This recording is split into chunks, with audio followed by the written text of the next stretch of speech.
It should only take a second. We want to make our little well in the middle. 1 egg yolk. Just come together nicely. Cut straight down from the top, and then literally just unroll the pepper. I would not recommend using a food processor to dice these things down.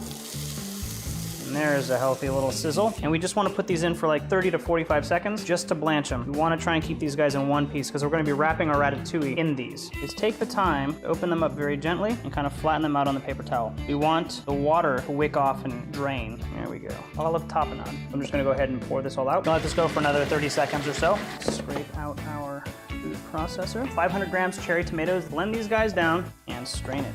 Got 2 tablespoons of cream here, and I've also got 50 grams of butter. Once our tomato puree cooks down by half, we're gonna go ahead and blend it down again with the cream and the butter. That looks fantastic. I'm gonna grab a bowl. Look at this beautiful orange color. I wanna come in and put together a small little ball about the size of a marble, something like that. And then all I'm gonna do is kind of roll up my spinach on 2 sides and then kind of roll it over like so. We'll get a nice little pillow of filling. All these guys are gonna go uncovered in the fridge. Pull out our dough. Go ahead and unwrap it. It's a lot softer now.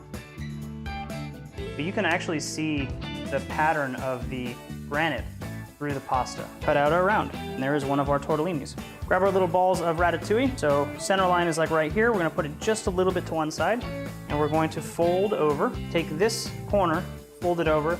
Take this corner, fold it over, and then pinch it against your nail. And you've got one little tortellini pillow here. We're gonna get our salad, plate it up in the middle, and then what we're gonna do is just dot the outside of this plate with the tortellini as they come out.